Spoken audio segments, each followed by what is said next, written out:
Most people believe that persuasion and manipulation are all about what you say, but here's the twist.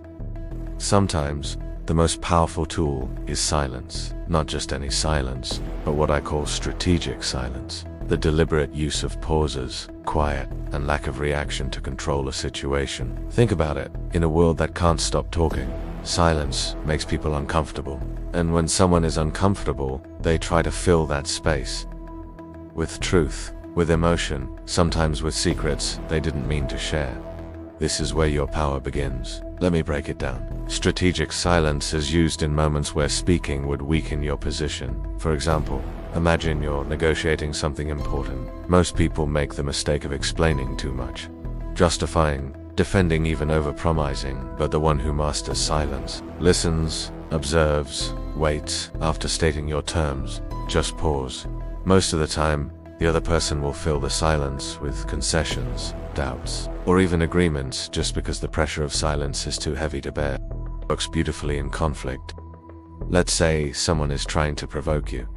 They're pushing your buttons, expecting you to snap. Instead of reacting, go quiet, maintain eye contact. Let them spiral while you stay calm. That lack of emotional reaction disarms their power over you. You shift the control dynamic silently. Strategic silence also builds mystery. In conversations, especially in persuasive communication, when you speak less, you leave room for people to imagine more. And here's a truth. People respect mystery more than over it. When you're quiet, they project intelligence, confidence, and depth onto you, even if you're still figuring things out. That's how you manipulate perception. It's also an incredible tool in emotional influence. When someone's upset or ranting, silence forces them to reflect. When someone expects praise or validation, your pause makes them crave it more. People want what's withheld. That's human psychology.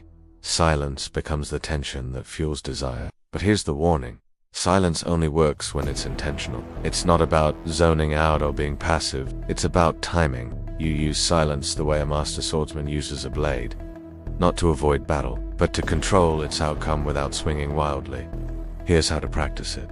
Start by timing your pauses. Before you reply to a question, take 2 seconds of breath. In arguments, choose moments to simply say nothing and observe. In negotiations, say your offer once and then zip it. Watch how uncomfortable silence becomes your ally. The more you practice, the more you'll see people respond to you. Not just with attention, but with compliance. This is a psychological hack most people overlook because they're too eager to prove, to impress, to dominate with words. But when you learn to dominate with silence, you unlock a deeper level of influence. You become unreadable, unpredictable, and unforgettable. So the next time you want to shift power, to guide a conversation, or to influence someone's behavior, don't talk more, talk less, say what matters, and then let silence do the rest. If this video helped you look at influence differently, make sure to like, share, and subscribe, because we're diving deeper into human psychology, power, and persuasion every week. Let's master the art together.